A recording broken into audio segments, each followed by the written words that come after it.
ശാസ്ത്രീയ യജുർവേദ പഠനം ക്ലാസ് 68. നമ്മൾ 12ാമത്തെ അധ്യായത്തിൽ ഇന്ന് 102 മുതൽ 117 വരെയുള്ള മന്ത്രങ്ങളാണ് നോക്കുന്നത്. അതിൽ ദേവതകളെല്ലാം പലതായതുകൊണ്ട് നമുക്ക് ഓരോന്നിലേക്കും കടക്കാം. ആദ്യം 102. ഇതിൽ ഈശ്വരനാണ് പ്രപഞ്ചത്തെ സൃഷ്ടിച്ചത് എന്ന് പറയുകയാണ്. അദ്ദേഹത്തിൻ്റെ നിയമങ്ങളാലാണ് മാറ്റമില്ലാത്ത സംഹിതകളെ നിയമിച്ചത്. അപ്പം മാറ്റമില്ലാത്ത നിയമങ്ങൾ, വേദനിയമങ്ങൾ, ശാസ്ത്ര നിയമങ്ങൾ, സയൻസ് നിയമങ്ങൾ അദ്ദേഹമാണ് ഉണ്ടാക്കിയത്. ഉദാഹരണം ന്യൂട്ടൻ്റെ first law, second law, third law, ഇതെല്ലാം ഭൗതിക ലോകത്തിൽ എല്ലാ കാലത്തും പ്രാബല്യത്തിലുള്ള, അതിന് മാറ്റമൊന്നുമില്ല. ഹൈഡ്രജനും ഓക്സിജനും കൂടിയ ജലം ഉണ്ടാകും, മാറ്റമില്ല. വെള്ളം 100 ഡിഗ്രിയിൽ തിളപ്പിച്ചാൽ തിളക്കും, മാറ്റമില്ല. ഇങ്ങനെ പ്രപഞ്ച സൃഷ്ടിക്ക് പിന്നിലുള്ള എല്ലാ സയൻസും ആദ്യം ആ ശക്തിയിൽ, ഈ പ്രപഞ്ചത്തിൻ്റെ പിന്നിൽ ഏതിൽ നിന്നാണോ പ്രപഞ്ചമുണ്ടായത് അതിൽ നിന്നാണ് വന്നിരിക്കുന്നത്. അതാണ് ഭൂമിയെയും സൃഷ്ടിച്ചത്. ആ നിയമങ്ങളിലൂടെയാണ് ഭൂമി ഉണ്ടാക്കിയത്. അവൻ സൂര്യനിലും അഗ്നിയിലും അന്തരീക്ഷത്തിലും ജലത്തിലും എല്ലാം അവനുണ്ട്. കാരണം അവൻ തന്നെയാണ് ഇതെല്ലാമായി മാറിയത്. കാരണം ആദ്യം ഒന്നേ ഉള്ളൂ, അതിനാണ് ബ്രഹ്മം എന്ന് പറയുന്നത്. അപ്പം വേറൊന്നും എടുത്തിട്ടുണ്ടാക്കാനില്ല. അപ്പം പിന്നെ എന്തേ വഴിയുള്ളൂ? അത് തന്നെ എല്ലാമായി മാറി. അതുകൊണ്ട് എല്ലാത്തിലും ഉള്ളത് അത് തന്നെയാണ്. അതുകൊണ്ടാണ് അത് തന്നെയാണ് പ്രഥമ ജനൻ. ആദ്യം ജനിച്ചതും അവൻ തന്നെയാണ്. ചന്ദ്രനെ സൃഷ്ടിച്ചതും അവനാണ്. നമ്മിൽ സന്തോഷമുണ്ടാക്കുന്നതും ദുഃഖമുണ്ടാക്കുന്നതും എല്ലാം അവനാണ്. നമ്മളെ കർമ്മം ചെയ്യാനാണ് സൃഷ്ടിച്ചിരിക്കുന്നത്. ആ കർമ്മം ചെയ്യുമ്പോൾ ചിലപ്പോൾ സുഖം കിട്ടും, ചിലപ്പോൾ ദുഃഖം കിട്ടും. പാറ പൊളിക്കുമ്പോൾ ദുഃഖമായിരിക്കും, പാടുപെടും. പാറ പൊളിച്ച് കഴിയുമ്പോൾ ഒരു സന്തോഷം കിട്ടും. അപ്പം ദുഃഖത്തിനും സുഖത്തിനുമെല്ലാം കാരണം അവനാണ്. അതുകൊണ്ട് നമുക്ക് സുഖം നൽകണമേ എന്ന് അവനോട് പറയാം. അല്ലാതെ നമ്മൾ വിചാരിച്ച സുഖമൊന്നും ഉണ്ടാക്കിയെടുക്കാൻ പറ്റില്ല. ഇനി 103. ഇവിടെ മനുഷ്യൻ ഭൂമിയെ പൂർണ്ണമായി ഉപയോഗിക്കട്ടെ. മനുഷ്യന് ഭൂമിയിൽ വേണ്ട സാധനങ്ങളിൽ ഇഷ്ടംമാതിരി നൽകിയിട്ട് അതിന് മാക്സിമം എടുത്ത് ഉപയോഗിക്കുവാൻ പറയുകയാണ്. അപ്പോഴേ മനുഷ്യന് അതിനെ കൊണ്ടുള്ള ഗുണങ്ങൾ കിട്ടും, ലോകം പുരോഗമിക്കും. ജലം നിറഞ്ഞ് ഉപയോഗപ്രദമായ ഭൂമിയെ നമ്മെ പ്രേരിപ്പിക്കും. ഈ ഭൂമിയിൽ ജലമുള്ളത് കൊണ്ടാണ് നമ്മളെ യജ്ഞത്തിൽ പ്രേരിപ്പിക്കുന്നത്. ജലമുള്ളത് കൊണ്ടാണ് നമ്മളുണ്ടായത്. ജലമില്ലാതെ ജീവജാലങ്ങൾക്ക് നിലനിൽപ്പില്ല. അപ്പം നമ്മളെ യജ്ഞത്തിന് പ്രേരിപ്പിക്കുന്നതും ജലം തന്നെയാണ്. ഭൂമിക്കുള്ളിലെ ചൂടാണ് വിത്തുകളെ വളരാൻ പ്രേരിപ്പിക്കുന്നത്. ഭൂമിക്കടിയിൽ എന്തുണ്ട്? ചൂടുണ്ട്. ആ ചൂടാണ് വിത്തുകളെ, നമ്മളൊരു ചെടിയെല്ലാം നട്ടു കഴിഞ്ഞാൽ അതിന് വേണ്ട ഊർജം ഭൂമിക്കടിയിൽ നിന്നാണ് വരുന്നത് എന്ന് പറയുകയാണ്. ഇനി 104. അഗ്നിജാല തേജസ്വിയാണ്. അതാണ് സന്തോഷത്തിന് വക നൽകുന്നത്. നമുക്ക് സന്തോഷം കിട്ടേണ്ടിക്ക് അഗ്നി വേണം. അതായത് ജീവിക്കണ്ടിക്ക് തന്നെ അഗ്നി വേണം. നമ്മുടെ ശരീരത്തിനൊരു ചൂടുണ്ട്, അതുണ്ടെങ്കിൽ നമ്മൾ ജീവിക്കുള്ളൂ. പിന്നെയല്ലേ സന്തോഷം ഉണ്ടാകുമ്പോഴും സന്തോഷിക്കണ്ടിക്കലും ശരീരത്തിൽ ഊർജ്ജമുണ്ട്. ആ ഭക്ഷണത്തിൽ നിന്ന് കിട്ടുന്ന ഊർജ്ജം കൊണ്ടാണ് നമ്മൾ സന്തോഷിക്കുന്നത്, ചിരിക്കുന്നതല്ല. നമ്മൾ എന്തെങ്കിലും പുതിയ കർമ്മങ്ങൾ ചെയ്യുമ്പോഴാണ് സന്തോഷിക്കുന്നത്, നമുക്ക് ഇഷ്ടപ്പെട്ട സാധിക്കുമ്പോൾ. അതെല്ലാം അഗ്നിയിലൂടെയാണ്. അഗ്നി ശുദ്ധനാണ്. അഗ്നിക്ക് കേടുവരില്ല. വെള്ളത്തിന് ദുഷിക്കും. നമ്മളിപ്പം വെള്ളം ശുദ്ധമായിരിക്കും, കുളിച്ചു കഴിഞ്ഞാൽ മോശമായി. കുടിച്ച വെള്ളം പിന്നെ അശുദ്ധമാണ്. എന്നാൽ അഗ്നിക്ക് അങ്ങനെ അശുദ്ധിയൊന്നുമില്ല. എത്ര വേസ്റ്റ് കത്തിച്ചാലും അഗ്നി ശുദ്ധം തന്നെയാണ്. യജ്ഞത്തിൻ്റെ കർത്താവാണ്. ഏത് യജ്ഞം നടത്തേണ്ടെങ്കിലും അഗ്നിയിലൂടെ, ഊർജത്തിലൂടെയാണ് നമ്മൾ എന്തും മാറ്റിയെടുക്കുന്നത്. ഇപ്പം അരി ചോറാക്കണ്ടിക്ക് ഊർജം വേണം, നമ്മൾ ചലിക്കണ്ടിക്ക് ഊർജം വേണം. അഗ്നിയെ ഊർജമായിട്ട് കാണണം. അങ്ങനെയുള്ള അഗ്നിയെ ഞാൻ സ്വീകരിക്കുന്നു. ഇനി 105. ഈ ഭൂമിക്കുള്ളിലെ ചൂട് ഞാൻ സ്വീകരിക്കുന്നു. ഈ ഭൂമി ഇങ്ങനെ മുകളിൽ ചൂടായി നിൽക്കുന്നതിന് പിന്നിൽ ഭൂമിയുടെ അടിയിൽ തീയിട്ടിട്ടുണ്ട്. ഭൂമിയുടെ ഉള്ളിൽ സെൻറ്ററിൽ ഭയങ്കര തീയുണ്ട്. ആ തീ ചൂട് തന്നെയാണ് ഞാനും സ്വീകരിക്കുന്നു. എൻ്റെ നിലനിൽപ്പിനും ആ ഭൂമിയിലെ ചൂട് ആവശ്യമാണ്, അല്ലെങ്കിൽ ഭൂമി മരവിച്ചു പോകും. അപ്പോൾ അന്നുള്ളവർ ഭൂമിൻ്റെ അടിയിലുള്ള, നമുക്ക് പോലും ഭൂമിൻ്റെ അടിയിൽ ചൂടുണ്ടോ എന്ന് സയൻസ് പുസ്തകം വായിച്ചല്ല മനസ്സിലാവുള്ളൂ. അവരാദ്യം തന്നെ ഡിക്ലെയർ ചെയ്യുകയാണ്, കാരണം അവർക്കിതെല്ലാം അറിയാം. അതുതന്നെയാണ് അന്നവും ഊർജവും നൽകുന്നത്. നമുക്ക് വേണ്ടുന്ന അന്നവും ഊർജവും എല്ലാം നൽകുന്നത് അത് തന്നെയാണ്. ഞാൻ വേദവാക്യനെ സ്വീകരിക്കുന്നു.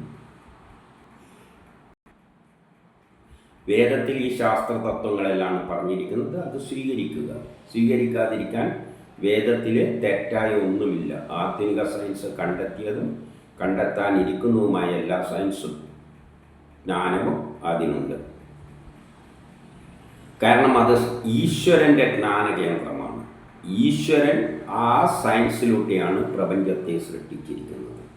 ജ്ഞാനകേന്ദ്രം എന്ന് പറഞ്ഞാൽ സയൻസിലൂടെയാണ് ഈ പ്രപഞ്ചം ഉണ്ടായിരിക്കുന്നത്. അല്ലാതെ ഒരു ശക്തി വന്നിട്ട് ചക്ക ഉണ്ടാകട്ടെ എന്ന് പറയുമ്പോൾ ചക്കയും മാങ്ങയും അങ്ങനെയൊന്നുമല്ല ഉണ്ടായിരിക്കുന്നത്. സയൻസിലൂടെ ഇലക്ട്രോണും പ്രോട്ടോണും എല്ലാം വെച്ചിട്ടാണ് ഉണ്ടായിരിക്കുന്നത്. അതിൻ്റെ കേന്ദ്രമാണ് ഈശ്വരൻ. അപ്പോൾ ഈശ്വരൻ തന്നെയാണ് ജ്ഞാനം. ആ ജ്ഞാനത്തിലൂടെയാണ് ഈ സൃഷ്ടി നടന്നിരിക്കുന്നത്. സത്യത്തിൻ്റെ ഉറവിടവും അതാണ്. അതുകൊണ്ട് ഈശ്വരൻ തന്നെയാണ് സത്യം. Person science. സയൻസ് സത്യമാണ്. അതിൽ നിന്ന് സയൻസിന് തെറ്റില്ല. തെറ്റില്ലാത്ത സാധനമായി സയൻസ് ആവുകയുള്ളൂ. നമ്മളൊന്ന് കണ്ടെത്തി, നാളെ അത് തെറ്റാണെങ്കിൽ കണ്ടെത്തിയത് നമ്മൾ തെറ്റാണ് കണ്ടെത്തിയത്. യഥാർത്ഥ സത്യത്തെ പിന്നീടാണ് കണ്ടെത്തുന്നത്. അപ്പം അവസാനം കണ്ടെത്തുന്ന ശരിയായ സയൻസാണ് സയൻസ്. അത് ഈശ്വരനിൽ നിന്ന്, സൃഷ്ടിയുടെ സമയത്താണ് സയൻസ് ഉണ്ടായിരിക്കുന്നത്, അല്ലാതെ നമ്മൾ ഉണ്ടാക്കിയിട്ടേ അല്ല. എൻ്റെ ശരീരത്തിൽ വേദന ഉണ്ടാക്കുന്ന രോഗങ്ങളെയെല്ലാം എനിക്ക് മോചനം ലഭിക്കട്ടെ. എനിക്കെന്നൊക്കെ ശരീരത്തിൽ രോഗങ്ങളുണ്ട്, വേദന ഉണ്ടാകുന്നുണ്ടെങ്കിൽ സയൻസിലൂടെ നമുക്കത് മാറ്റിയെടുക്കാം. അതിൻ്റെ കാരണങ്ങൾ മനസ്സിലാക്കിയിട്ട് സയൻസിലൂടെ നമുക്ക് ചികിത്സിച്ച് ഭേദമാക്കാം. ഇനി 106.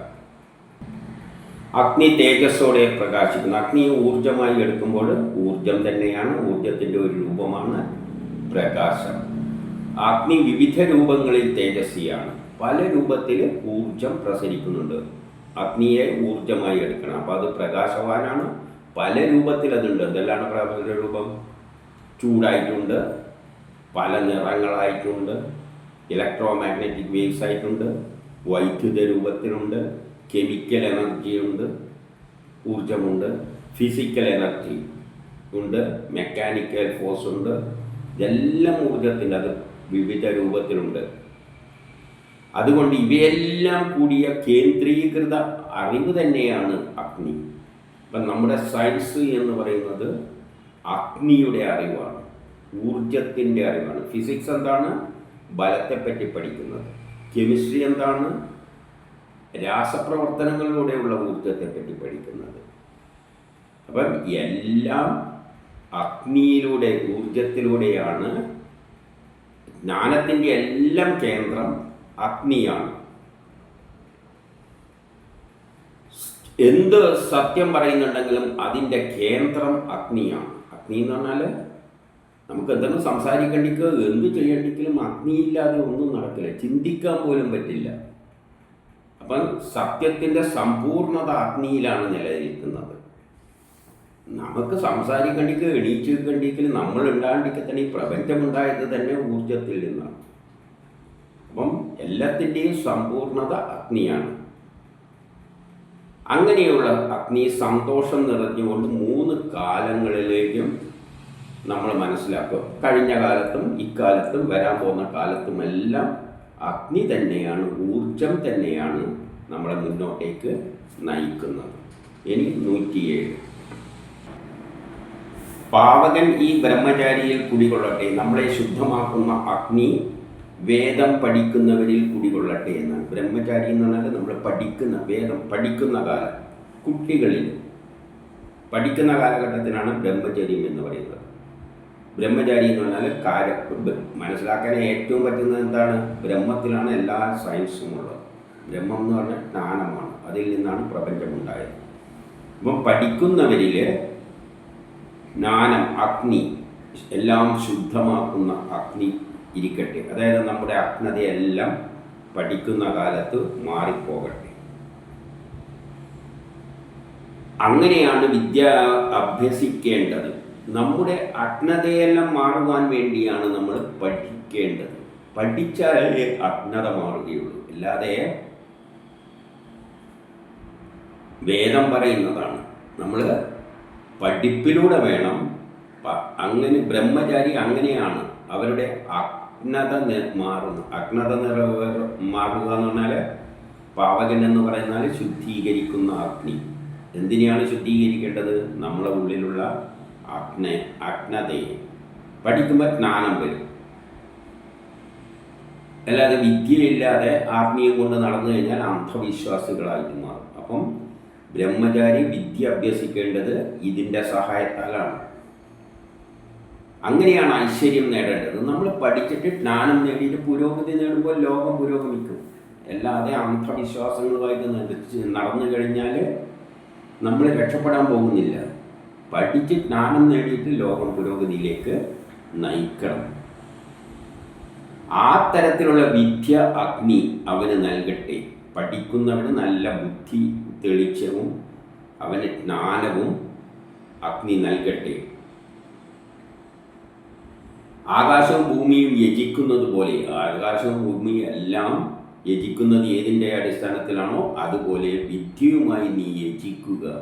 ആകാശവും ഭൂമിയും കൂട്ടിച്ചേർന്നുകൊണ്ടാണ് പ്രവർത്തിക്കുന്നത്. അതുകൊണ്ട് മനുഷ്യൻ വിദ്യയും പഠിപ്പുമായിട്ട് ബന്ധപ്പെട്ടുകൊണ്ട് വേണം യജ്ഞിക്കാൻ.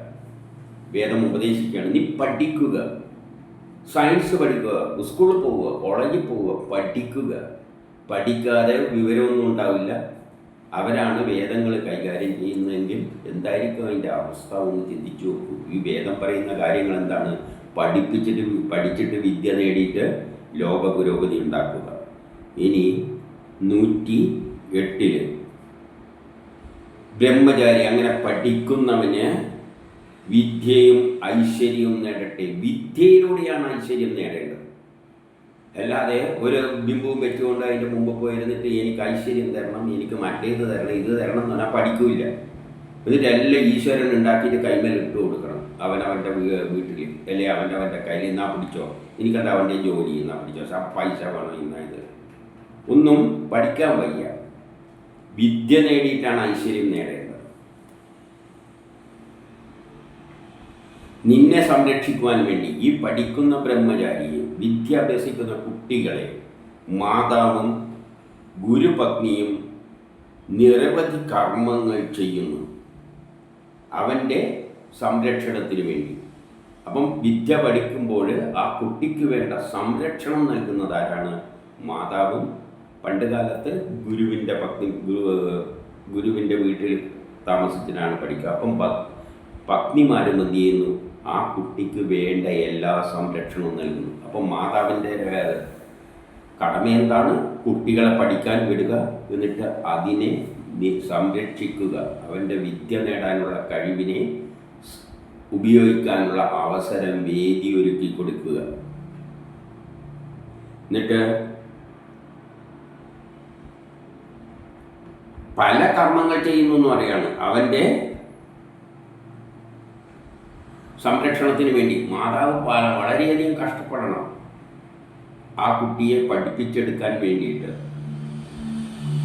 അതിലൂടെ അവനിൽ ഊർജം, ശക്തി വരുന്നു. വിദ്യയിലൂടെയാണ് ഒരു വ്യക്തി ശക്തനായിത്തീരുന്നത്. അതിലൂടെയാണ് ഊർജം കിട്ടുന്നത്. അല്ല പൈസ കിട്ടിയോണ്ടൊന്നും ശക്തി കിട്ടാൻ പോകുന്നില്ല. ശക്തി കിട്ടണമെങ്കിൽ വിദ്യ നേടുക, അപ്പോഴവന് ഊർജം കിട്ടും. നീ ഒരിക്കലും കറുത്ത വഴികളിലൂടെ സഞ്ചരിക്കരുത്.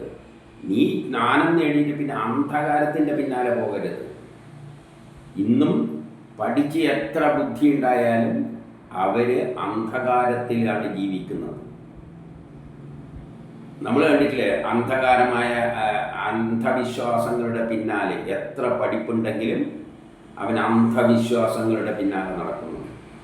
അന്ധവിശ്വാസം എന്ന് പറഞ്ഞാൽ വേദത്തിൽ പറഞ്ഞതിന് എതിരായിട്ടുള്ളത്. വേദത്തിൽ നമ്മൾ കണ്ടുകൊണ്ടിരിക്കുന്ന ഇതെന്താണ്? സയൻസ് മാത്രമാണ്. അല്ലാതെ ഒരു അന്ധവിശ്വാസവും വേദത്തിലൂടെ വെളിയിൽ വരുന്നില്ല. നീ ആ കറുത്ത വഴികളിലൂടെ സഞ്ചരിക്കരുത് എന്ന് പറയുകയാണ്. നീ സയൻസിലൂടെ ചിന്തിച്ചുകൊണ്ട് മുന്നോട്ടേക്ക് പോകണം. വേദം തന്നെ പറയുന്ന കാര്യങ്ങളാണെങ്കിലും അത് സയൻസിലൂടെ മനസ്സിലാക്കിയിട്ട് നീ മുന്നോട്ടേക്ക് പോകണം. അല്ലാതെ ആരെങ്കിലും വേദത്തിൻ്റെ ഒരു ചുക്കും അറിയത്തെ എന്തെങ്കിലും എല്ലാം അടിച്ചുവിടും, അതിനെയും പിന്തുടർന്നു കൊണ്ട് പോകുന്നുണ്ട് വിജ്ഞാനമുള്ളവർ. നിന്റെ നല്ല കരങ്ങളിലാണ് മറ്റുള്ളവരെ സ്വീകരിക്കേണ്ടത്. നല്ല കരം വെച്ചിട്ട് നീ മറ്റുള്ളവരെയും സഹായിക്കണം. ജ്ഞാനം നേടിയിട്ട് ആ ജ്ഞാനം മറ്റുള്ളവരെ ഉയർത്താനും വേണ്ടിയിട്ട് നീ ഉപയോഗിക്കണം. നല്ല കരം കൊണ്ട് മറ്റുള്ളവരെ ജ്ഞാനത്തിൻ്റെ വഴിയിലേക്ക്, നീ വിദ്യയുടെ വഴിയിലേക്ക്, നല്ല കർമ്മത്തിൻ്റെ വഴിയിലേക്ക് നീ അവരെ ഉയർത്തിക്കൊണ്ടുവരണം. ഇനി 109, മനുഷ്യൻ അഗ്നികർമ്മം ചെയ്യുന്നത് പോലെ കർമ്മം ചെയ്യട്ടെ. അഗ്നി എന്താ ചെയ്യാൻ? എന്ത് കർമ്മവും അഗ്നി ഏൽപ്പിച്ചാൽ അത് ശരിയാക്കി തരും. ഇരുമ്പിനെ ഉരുക്കിത്തരണോ? ഉരുക്കിത്തരും. അതുപോലെ നീ കർമ്മം ചെയ്യണം. നിന്റെ മനസ്സ് അത്രയും നിർബന്ധമായിരിക്കണം. എന്ത് കർമ്മം ഉണ്ടെങ്കിലും ചെയ്യേണ്ട കർമ്മം നീ ചെയ്യണം, അഗ്നി ചെയ്യുന്നത് പോലെ. അഗ്നിക്ക് സാധിക്കാതെ ഈ പ്രപഞ്ചത്തെ തന്നെ ഒരു കാലം അഗ്നി മുഴുവൻ ഉരുക്കിയിട്ട് ബ്രഹ്മത്തിൽ കൊണ്ട് ലയിപ്പിക്കും. നീ ആ തരത്തിലേക്ക് നീ ശക്തനാകണം. എങ്ങനെ? വിദ്യയിലൂടെ. ഒരിക്കലും നശിക്കാത്ത ശക്തി പ്രാപിക്കണം. നിന്റെ ശക്തി ഒരിക്കലും നശിച്ചു പോകരുത്. നീ എപ്പോഴും ആക്റ്റീവായിട്ട് നിൽക്കണം. മനുഷ്യർ മധുരുചികളാകട്ടെ. മധു എന്ന് പറഞ്ഞാൽ നല്ല, അതിലൂടെ സൗഭാഗ്യം നേടട്ടെ മനുഷ്യർ. അപ്പോൾ മനുഷ്യരെല്ലാം പഠിച്ചു വരികയാണെങ്കിൽ ആ നാടങ്ങ് പുരോഗമിക്കും, സംശയമൊന്നുമില്ല. അന്ധവിശ്വാസങ്ങളെയെല്ലാം ദൂരെ കളഞ്ഞിട്ട് പഠിച്ച് ജ്ഞാനം നേടി പ്രയോഗിക്കുകയാണെങ്കിൽ ആ നാട് പുരോഗമിക്കും. പൗരാണികമായി ഈ വേദത്തെ നീ സംരക്ഷിക്കുക. കാരണം വേദത്തിൽ ഇതെല്ലാമാണ് ഉള്ളത്. ഇത് മുൻപ് എഴുതി വെച്ചതാണെങ്കിലും യഥാർത്ഥ സയൻസ് പുസ്തകമാണിത്. നമ്മൾ വേദം എന്താണ് ധരിച്ചു വെച്ചിരിക്കുന്നത് ഇതുവരെ? അതാണോ നമ്മളിവിടെ കാണുന്നത്? വേദം വായിച്ചാൽ കട്ടിയാണ്, അതാർക്കും വായിച്ചാൽ മനസ്സിലാവില്ല എന്നെല്ലാം പറഞ്ഞു വെച്ചിരിക്കുന്നത്. ഇവിടെ എന്താണ്? എല്ലാവർക്കുള്ള നല്ല സാരോപദേശങ്ങളും പഠിക്കാനും വിദ്യ നേടാനും. മറ്റേ പറയുന്നത് വേദത്തിൽ സയൻസുമായിട്ട് ഒരു ബന്ധവുമില്ല. വേദത്തെ സയൻസിലോട്ട് നോക്കിക്കളയരുത്. എന്നിട്ട് പഠിപ്പും വിവരവും ഇല്ലാതെ ആൾക്കാർ എന്തെങ്കിലും ഞാൻ വേദ പണ്ഡിതനാണെന്നും പറഞ്ഞ് പറയുകയാണെങ്കിൽ അതും ആവർത്തിച്ചുകൊണ്ട് പിന്നാലെ നടന്നുകൊള്ളുക. അന്ധമായിട്ട് അതും വിശ്വസിച്ച് നടന്നുകൊള്ളുക. അത്തരത്തിൽ നീ നീങ്ങുമ്പോൾ നിനക്ക് ഐശ്വര്യവും പ്രതാപവും ഉണ്ടാകും. അങ്ങനെ പഠിച്ച് ആ പഠിച്ച ജ്ഞാനം ഉപയോഗിക്കുമ്പോൾ എനിക്ക് ഐശ്വര്യവും ഉണ്ടാകും, പ്രതാപവും ഉണ്ടാകും. മറ്റുള്ളവരുമായി ചേർന്ന് ഐശ്വര്യം സ്വീകരിക്കുക. നീ ഐശ്വര്യം ഒറ്റക്ക് അനുഭവിക്കാനുള്ളതല്ല. നീ പുരോഗതി പഠിച്ച് വിദ്വാനായി മാറുമ്പോൾ നിന്റെ ജ്ഞാനം ഉപയോഗിച്ചുകൊണ്ട് മറ്റുള്ളവരോട് സഹകരിച്ചുകൊണ്ട് നീ യജ്ഞം ചെയ്യുക. മനുഷ്യന് ഒറ്റക്ക് ഒന്നും ചെയ്യാൻ പറ്റില്ലല്ലോ. മറ്റുള്ളവരുമായി ചേർന്നുകൊണ്ട് ഐശ്വര്യം പങ്കുചേർന്ന് ഐശ്വര്യം സ്വീകരിക്കുക. ഒറ്റക്കെടുക്കരുത്. നീ പഠിച്ചിട്ട് വലിയ പണ്ഡിതനല്ലായി ഇറങ്ങിത്തിരിക്കുമ്പോൾ മറ്റുള്ളവരെയും ചേർത്തുകൊണ്ട് നല്ലൊരു ലക്ഷ്യത്തിന് ഇറങ്ങിത്തിരിച്ചിട്ട് അതിൽ നിന്ന് കിട്ടുന്ന ഫലം എല്ലാവരും ഉപയോഗിക്കുക. മറ്റുള്ളവരുമായി ചേർന്ന് ഐശ്വര്യം സ്വീകരിക്കുക. ഒറ്റക്ക് ചെയ്യരുത്. ഇന്ന് ഒരുത്തൻ PhD എല്ലാം എടുത്തിട്ട് എന്തെല്ലാം അവന് മറ്റേ റാങ്ക് ഇത് അവന് ഒരു ഗോൾഡ് മെഡലൊന്നുമല്ല, അവന് മറ്റേ എന്തെല്ലോ അവാർഡുകളെല്ലാം കൊടുത്തിട്ട് അവനെ അങ്ങ് പൊക്കിക്കൊണ്ട് നടക്കും. നാട്ടുകാർക്ക് എന്ത് കാര്യം? ഒരു കാര്യമില്ല. അതല്ല ചെയ്യേണ്ടത്.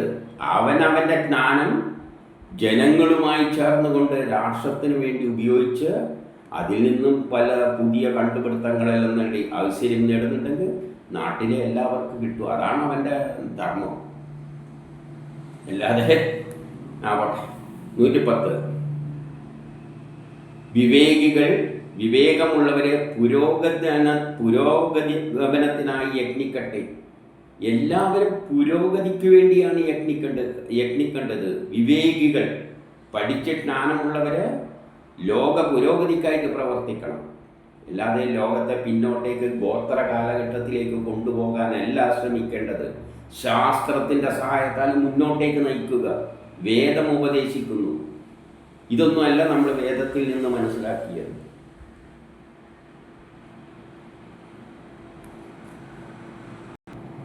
അതിന് ഊർജത്തെ ആശ്രയിക്കണം. ആ ഊർജത്തെ, ആ അഗ്നിയെ നീ അന്വേഷിക്കുക. നിനക്ക് ഉന്നതി നൽകുന്ന അഗ്നിയെ, ഊർജത്തെ നീ അന്വേഷിച്ചാൽ എന്താണ് മനസ്സിലാകും? അതാണ് സമ്പൂർണ്ണ ജ്ഞാനി. എല്ലാ ജ്ഞാനവും അഗ്നിയിലാണ് കിടക്കുന്നത്. കാരണം നമ്മൾ എന്ത് കണ്ടെത്തിയാലും അത് പുതിയ വസ്തുവായി എടുക്കേണ്ടെങ്കിൽ അഗ്നിയാണ് അത് ഉണ്ടാക്കി തരുന്നത്. അപ്പോൾ ആ ജ്ഞാനമെല്ലാം അഗ്നിയിലാണ് കിടക്കുന്നത്. നമുക്കിപ്പോൾ കുറച്ച് മണ്ണുണ്ട്, കളിമണ്ണുണ്ട്. അതിനെ പാത്രമാക്കണ്ടെങ്കിൽ ഊർജമില്ലാതെ നടക്കില്ല. ഊർജമാണ് അതിനെ എന്ത് ചെയ്യുക, കളിമണ്ണെന്ന് പാത്രമാക്കി മാറ്റുന്നത്. അപ്പോൾ എല്ലാ ജ്ഞാനവും ആരിലാണുള്ളത്? അത് അഗ്നിയാണ് ജ്ഞാനമെന്ന് മനസ്സിലാകും. അത് പ്രശംസനീയനായാണ് പ്രശംസിക്കേണ്ടത്. ഊർജത്തെ തന്നെയാണ് പ്രശംസിക്കേണ്ടത്. ലോകത്തിൽ ഇന്ന് യുദ്ധങ്ങളെല്ലാം നടക്കുന്നത് ഈ എണ്ണയ്ക്ക് വേണ്ടിയാണ്, ഊർജത്തിന് വേണ്ടിയാണ്. അവനാണ് നമുക്ക് പ്രതാപം നൽകുന്നത്. ആരുടെ കൈമേൽ എണ്ണയുണ്ടോ അവൻ പ്രതാപിയാകുകയാണ്. അപ്പോൾ ഊർജമാണ് എല്ലാവരെയും. അവൻ പ്രതാപിയാണ്. ഭൂമിയെ രക്ഷിക്കുന്നതും അഗ്നിയാണ്. ഈ ഭൂമിയാകുന്ന ജീവജാലങ്ങളെല്ലാം ഉണ്ടാകുമെങ്കിലല്ലേ ഭൂമി എന്ന് പറയാൻ പറ്റും. അതെന്തുകൊണ്ടാണ്? സൂര്യൻ്റെ വെളിച്ചെല്ലാം കിട്ടുന്നതുകൊണ്ടാണ്. അനശ്വര വേദത്തെ കാത്തുകൊള്ളുന്നതും അവനാണെന്ന് മനസ്സിലാകും. അഗ്നിയാണ് വേദത്തെ സംരക്ഷിക്കുന്നത്. വേദത്തെ എന്ന് പറഞ്ഞാൽ സയൻസിനെ, ശാസ്ത്രത്തെ സംരക്ഷിക്കുന്നത് അഗ്നിയാണ്. എന്ത് കണ്ടുപിടുത്തം നടത്തിയിട്ടും ചന്ദ്രനിൽ പോകാനുള്ള സയൻസ് കണ്ടെത്തി. പക്ഷേ അവിടെ എത്തിക്കണ്ടിക്ക് മൂട്ടിലെത്തി കൊടുത്തേ പറ്റൂ. അപ്പോഴേ റോക്കറ്റ് അങ്ങ് മുകളിലോട്ടേക്ക് പോവുകയുള്ളൂ. ഇനി 111. വിദ്വാൻമാർക്ക് എങ്ങനെയാണ് സന്തോഷം ഉണ്ടാകുന്നത്? പഠിച്ച് ഉന്നത നിലയിലെത്തുമ്പോൾ എങ്ങനെയാണ് അവന് സന്തോഷം കിട്ടുന്നത്? നല്ല പഠിപ്പും ജ്ഞാനമുള്ളവന് സന്തോഷം കിട്ടുന്നത് പോലെ മനുഷ്യരും പരിശ്രമിക്കുക. മനുഷ്യരും എല്ലാവരും പഠിക്കണം. പഠിച്ചിട്ടാണ് ഒരുത്തിന് സന്തോഷം കിട്ടുന്നത്. അപ്പോഴാണ് അവൻ്റെയുള്ള അജ്ഞാനമെല്ലാം മാറി അവന് സത്യം മനസ്സിലാക്കുമ്പോഴാണ് അവന് സന്തോഷം കിട്ടുന്നത്. അത് മനസ്സിലാക്കിയിട്ട് എല്ലാ മനുഷ്യരും അതുപോലെ ജ്ഞാനം നേടാൻ ശ്രമിക്കുക, അവനവന് പറ്റുന്ന തരത്തിൽ. ഈ വേദത്തെ നമ്മൾ കണ്ടത് എങ്ങനെയാണ്? വേദം ആർക്കും പഠിക്കാൻ പാടില്ല. അത് കുറച്ച് വരെയാണ്. കേട്ടുപോയാൽ തന്നെ ചുവട്ടിൽ മറ്റേ വഹിക്കണം. എന്തെല്ലാം ഈ വേദത്തിൻ്റെ പിന്നിൽ കാട്ടിക്കൂട്ടിയിരിക്കുന്നത്? വേദം പറയുന്നു പഠിക്കുക. മനുഷ്യർ, വിദ്വാൻമാർ എങ്ങനെയാണോ വരുന്നതോ അതുപോലെ മനുഷ്യരെല്ലാം ആ വഴിയിലൂടെ പോവുക. മനുഷ്യർക്കിടയിൽ ബുദ്ധിമാന്മാർ വർദ്ധിക്കട്ടെ. അതുപോലെ എന്നിട്ട് മനുഷ്യർക്കിടയിൽ ബുദ്ധിമാന്മാർ വർദ്ധിക്കട്ടെ. എല്ലാവരും പറ്റുമെങ്കിൽ ബുദ്ധിമാന്മാരാകട്ടെ. വേദം ഉപദേശിക്കണം. വേദം പഠിച്ചുകൂടാ, വേദം അത് കേട്ടുപോയാൽ തന്നെ കഷ്ടമാണ്. ഈ വേദം വെച്ചിട്ടാണ് പുറത്ത് പറഞ്ഞു നടന്നത്. എന്തുകൊണ്ടാണ് അത് സംഭവിച്ചത്? ശാസ്ത്രജ്ഞാനമില്ലാത്തത് കൊണ്ട്, സയൻസിലൂടെ വേദത്തെ നോക്കി കാണാത്തത് കൊണ്ട്. മനുഷ്യർക്കിടയിൽ ബുദ്ധിമാന്മാർ വർദ്ധിക്കട്ടെ. മാത്രമല്ല ബുദ്ധിമാന്മാരുണ്ടായാൽ മാത്രമല്ല വിദ്വാൻമാരും ശാസ്ത്രവിദഗ്ധരും അറിവിൻ്റെ സാഗരങ്ങളും സത്യവാദികളും ഉണ്ടാകട്ടെ. ഇപ്പം ലോകത്തിൽ എന്ത് വേണം? വിദ്വാൻമാരുണ്ടാകണം, പഠിച്ച വിദ്വാൻമാർ, ശാസ്ത്രവിദഗ്ധർ. ഇനി സയൻസാണ് അത് പറയുന്നത് വേറെ എന്തോ, മറ്റേ നമ്മൾ പറയുന്ന ആത്മീയ എന്തോ കുന്താണെന്ന് പുള്ളി ഒന്നല്ല. ശാസ്ത്രവിദഗ്ധർ, വിദ്വാൻമാരും ശാസ്ത്രവിദഗ്ധരും അറിവിൻ്റെ സാഗരങ്ങളും സത്യവാദികളും ഉണ്ടാകട്ടെ. ആര് പറയുന്നു? വേദം പറയുന്നു. കഴിഞ്ഞ കാലഘട്ടത്തിലെ വിദ്വാൻമാരായ മനുഷ്യരെ നിങ്ങൾ അറിയുകയും ആദരിക്കുകയും ചെയ്യുക. അങ്ങനെയുള്ള വിദ്വാൻമാരാണ് ഈ വേദങ്ങൾ എഴുതി വച്ചിരിക്കുന്നത്, ഋഷികൾ. നിങ്ങൾക്ക് വേണ്ട എല്ലാ സയൻസും, ആധുനിക സയൻസ് കണ്ടെത്തിയതും കണ്ടെത്താനിരിക്കുന്നതുമായ സയൻസ് അവർ എഴുതി വച്ചിട്ടുണ്ട്. അവരെ നിങ്ങൾ വിദ്വാൻമാരെ നിങ്ങൾ അറിയാൻ ശ്രമിക്കണം. എന്താണ് അവർ എഴുതി വച്ചിരിക്കുന്നത്?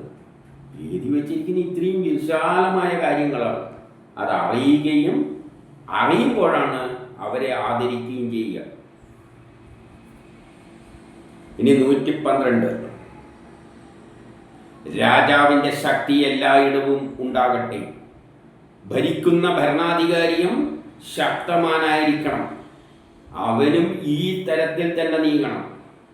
അവർ തന്നെയാണ് ഈ വേദത്തെയെല്ലാം അന്ധവിശ്വാസമാക്കി മാറ്റിയിട്ട് കാലത്തെ പിന്നോട്ടേക്ക് കൊണ്ടുപോകാൻ ശ്രമിക്കുന്നത് ഭരണാധികാരികൾ.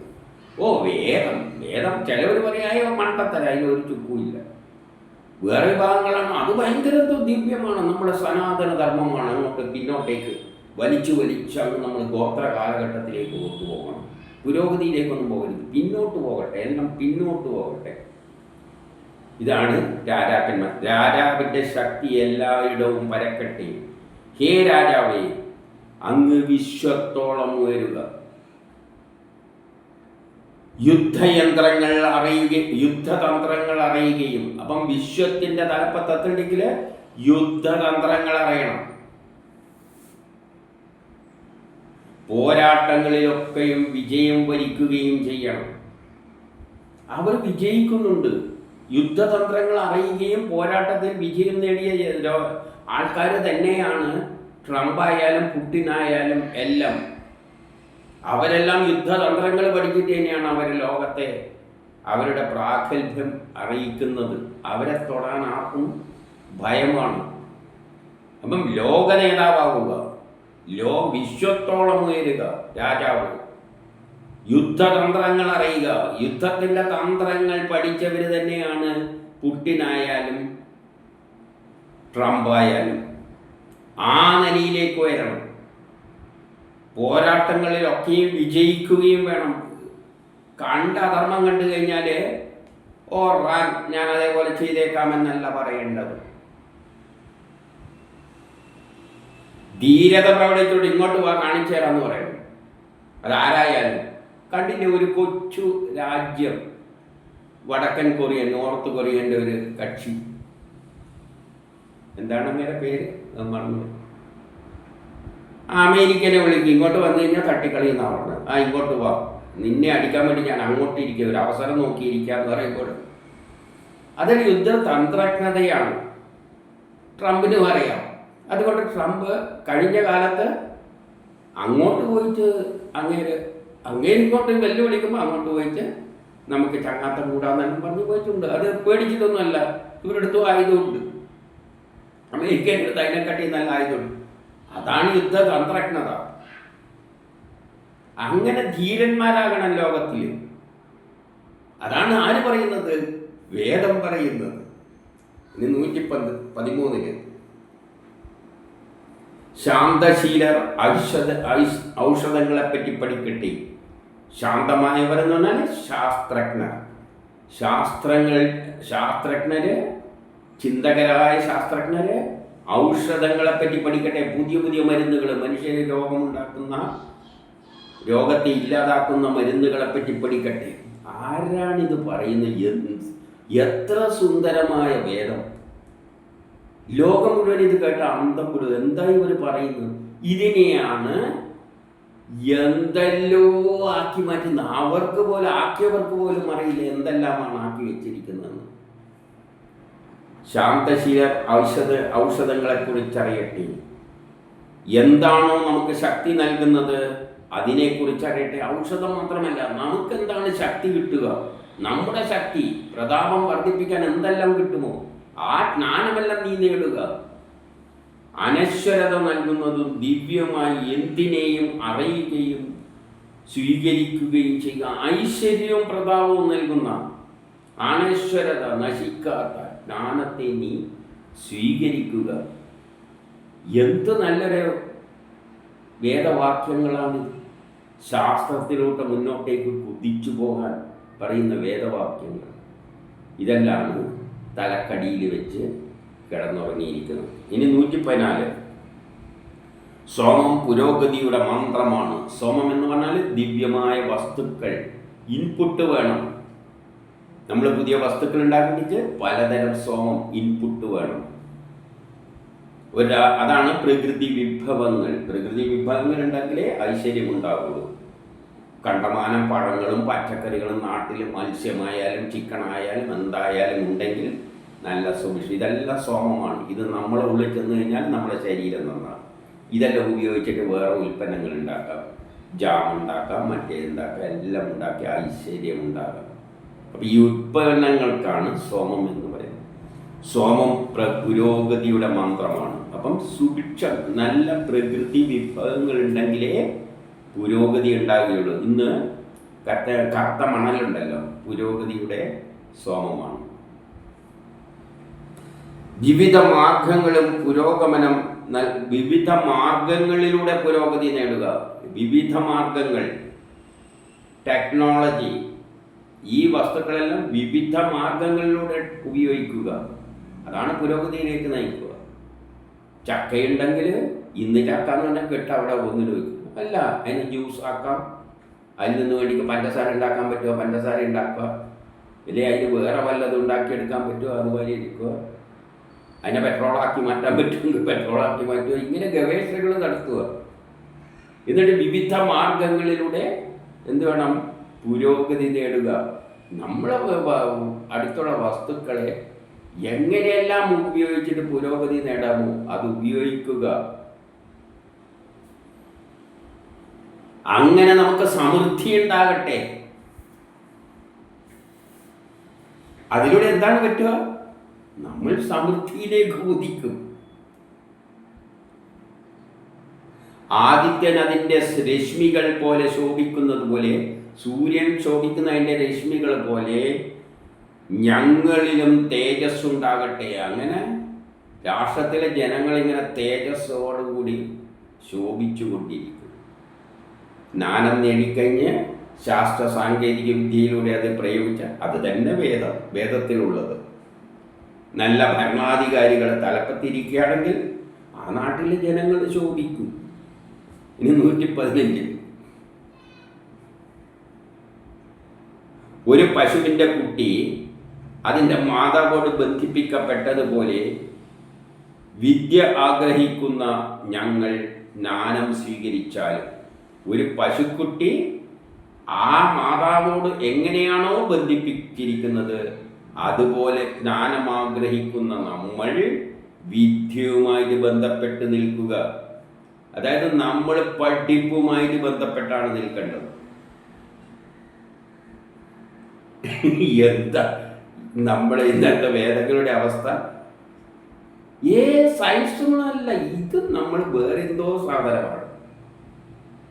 സയൻസല്ല നിസ്സാര കാര്യം, അതെല്ലാം ഭൗതികത, അതിലൊന്നും കാര്യമൊന്നുമില്ല. നമ്മളെ സനാതന ധർമ്മം എന്താണോന്ന് ചോദിച്ചാൽ അവർക്കും അറിയില്ല, കേൾക്കുന്നവർക്കും അറിയില്ല. ഇത് സനാതനമായ ഒരു സനാതന വാക്കും പറഞ്ഞിട്ടുണ്ട്. സനാതന ധർമ്മം, ആർഷഭാരത സംസ്കാരം, ഇങ്ങനെയെല്ലാം കുറെ പറഞ്ഞു വെക്കും. എന്താണ് ആ സാധനം എന്ന് ചോദിച്ചാൽ അതങ്ങനെയെല്ലാം തന്നെ. ഒരു ചുക്കും അറിയില്ല, എന്തെങ്കിലും വെച്ച് കാച്ചിയാണ്. എന്താണ് സനാതന ധർമ്മം? മാതാവിൻ്റെ അടുത്ത് പശുക്കുട്ടി നിൽക്കുന്നത് പോലെ, ആ ബന്ധം പോലെ വിദ്യയുമായി ചേർന്ന് നിൽക്കുക. വിദ്യ ആഗ്രഹിക്കുന്ന നിങ്ങൾ ജ്ഞാനം സ്വീകരിക്കുക. വേദം എല്ലാറ്റിനും കാരണമായ ഈശ്വരൻ്റെ മാതാവാണ്. വേദമാണ് എല്ലാറ്റിനും കാരണമായ ഈശ്വരൻ്റെ മാതാവാണ് വേദം. മാതാവിൽ നിന്നാണ് ജ്ഞാനം നേടേണ്ടത്. അതുപോലെ എല്ലാറ്റിനും, ഈ പ്രപഞ്ചത്തിൻ്റെ എല്ലാറ്റിനും കാരണമായ ഈശ്വരൻ്റെ മാതാവാണ് വേദം. അപ്പം വേദത്തിൽ നിന്നാണ് ശക്തി ഉത്ഭവിച്ചിരിക്കുന്നത്. സയൻസിൽ നിന്നാണ് ശക്തി ഉണ്ടായിരിക്കുന്നത്. സയൻസാണ് ആറ്റമായി മാറിയതും ആറ്റം തന്മാത്രകളായി മാറിയതും ഈ പ്രപഞ്ചമായി മാറിയതും. അപ്പം മാതാവ് സയൻസാണ്. സയൻസിൽ നിന്നാണ് വേദമുണ്ടായി ഈശ്വരനുണ്ടായിരിക്കുന്ന ആ ശക്തി.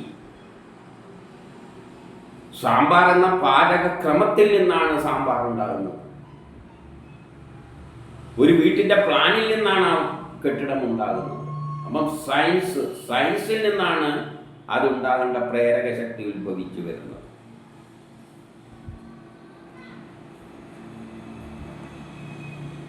ഏകാഗ്രത നിറച്ച് അതിനെ സ്വീകരിക്കുക. അപ്പം വളരെ ഏകാഗ്രമായിട്ട് ആ ജ്ഞാനത്തെ നിങ്ങൾ സ്വീകരിക്കുക.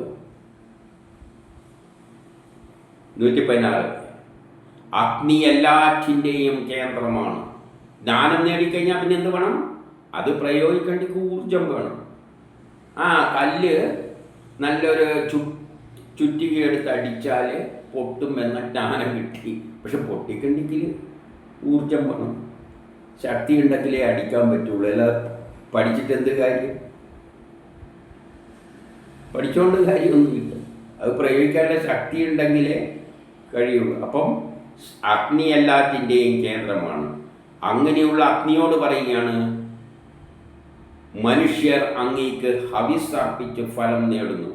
അഗ്നിയിലേക്ക് നമ്മൾ ഹവിസ് എന്ന് കേൾക്കുമ്പോൾ തന്നെ നമുക്ക് വേറെ എന്തെല്ലോ പൂജാമന്ത്രങ്ങളിലുള്ള എന്തെല്ലോ സാധനമാണ് ഹവിസ് എന്നാണ് ധരിപ്പിച്ചു വെച്ചിരിക്കുന്നത്. അഗ്നിയിലേക്കാണ് ഹവിസ് അർപ്പിക്കേണ്ടത്. ഇൻപുട്ടുകൾ ചോറ് കിട്ടണ്ടെങ്കിൽ അഗ്നിയിലേക്ക് അരിയും വെള്ളവും കൊടുക്കണം. ഇതാണ് ഹവിസ്.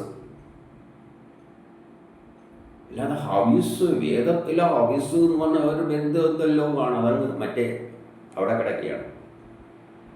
സിമ്പിൾ. അഗ്നിയിലേക്ക് നിങ്ങൾ ഹവിസുകൾ അർപ്പിക്കുന്നത് അഗ്നിയിൽ പരിപ്പും വെള്ളവും വെണ്ടക്കയും മറ്റേ ഇതെല്ലാം ഇട്ട് അങ്ങ് കൊടുത്തു കഴിഞ്ഞാൽ അത് സാമ്പാർ ഉണ്ടാക്കിത്തരും. അപ്പം അതാണ് ഹവിസ്. അത്രയേ ഉള്ളൂ. ഇതിനെല്ലാം എന്തെല്ലോ ആക്കി മാറ്റിയിട്ടുണ്ട്.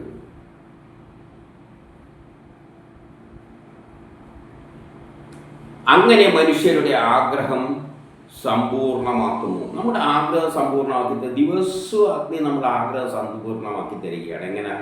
ഹവിസ് അർപ്പിച്ചിട്ട്. ഏതാ ഹവിസ്? അഗ്നിയിൽ ചായപ്പൊടി വെള്ളവും പഞ്ചസാര ഇട്ട് കൊടുത്തു കഴിഞ്ഞാൽ നമ്മൾ ആഗ്രഹം സാധിപ്പിച്ചു തരും. നമ്മളിവിടെ ധരിക്കുന്ന ഈ മന്ത്രം ചൊല്ലിയിട്ട് പറയും ഹവിസ് അർപ്പിക്കണം. അപ്പം അഗ്നിയുടെ ഒരു കുണ്ടമുണ്ട്, മറ്റേ കല്ലെല്ലാം വെച്ച് ഒരു അഗ്നി കുണ്ടം ഉണ്ടാക്കി വെച്ച് അതിൻ്റെ അകത്ത് കുറേ എന്തെല്ലാം പൂക്കളെല്ലാം ഇട്ട് കഴിഞ്ഞാൽ നമ്മൾ എന്ത് ആഗ്രഹം സഹിക്കാൻ? ഈ സാമ്പാറിൻ്റെ വെണ്ടക്കയെല്ലാം എടുത്തിട്ട് അഗ്നി കത്തിച്ചിട്ട് അതിൻ്റെ അകത്തോട്ട് ഇട്ട് കൊടുത്തു കഴിഞ്ഞാൽ സാമ്പാർ കിട്ടും, ആഗ്രഹം സാധിക്കും. അത് പാത്രത്തിലിട്ട് സയൻസിൻ്റെ അടിസ്ഥാനത്തിൽ വെള്ളം വെച്ച് ഇതെല്ലാം ഇട്ടിട്ട് ചൂടാക്കിയ ആഗ്രഹം സാധിക്കും. 117 അഗ്നി നല്ല ആളുകളുടെ സങ്കേതമാണ്. അതായത് നല്ല അധ്വാനിക്കാൻ തയ്യാറായ ആൾക്കാരുടെ സങ്കേതമാണ് അഗ്നി. ആക്റ്റീവായിട്ട് ആരിറങ്ങിത്തിരിക്കുന്നു എന്തിനും അവരുടെ സങ്കേതമാണ് അഗ്നി. അവർ ഊർജം ഉപയോഗിച്ചാണ് എല്ലാം നടക്കാൻ പോകുന്നത്. നടന്നതും നടക്കാനിരിക്കുന്നതുമായ ആഗ്രഹങ്ങളെ അതാണ് സാധിപ്പിച്ചു തരുന്നത്. വല്ലതും കഴിഞ്ഞ കാലത്ത് സാധിപ്പിച്ചു തന്നിട്ടുണ്ടെങ്കിൽ ആരാണ് സാധിപ്പിച്ചു തന്നിരിക്കുന്നത്? അഗ്നിയാണ്. നമ്മളെ ശക്തി ഉപയോഗിച്ചിട്ട് പാചകം ചെയ്തിട്ടുണ്ട്, തിന്നിട്ടുണ്ട്. അഗ്നി അത് ചോറാക്കി തന്നിട്ടുണ്ട്, സാമ്പാറാക്കി പായസമാക്കിയിട്ട് എന്തെല്ലാം വേണ്ടിയിട്ട് കള്ള് പോലും വാറ്റി കുടിക്കുന്നതും അഗ്നി തന്നെയാണ്. കഴിഞ്ഞ കാലത്ത് വരുന്ന കാലത്തും സാധിപ്പിക്കുന്നത് അഗ്നി തന്നെയാണ്. നീ ഈ പ്രപഞ്ചത്തിൽ സഞ്ചരിക്കുന്ന ഏകനായ നാഥനാണ്. ഈ പ്രപഞ്ചത്തിലെ എല്ലാറ്റിൻ്റെയും കേന്ദ്രം അഗ്നിയാണ്. അങ്ങ് തന്നെയാണ് ഈ പ്രപഞ്ചത്തിൽ ഏകനായിക്കൊണ്ട് ഈ അഗ്നി സഞ്ചരിച്ചുകൊണ്ട് എല്ലാവരുടെയും ആഗ്രഹങ്ങളെ സാധിപ്പിച്ചു കൊടുക്കുന്നത്.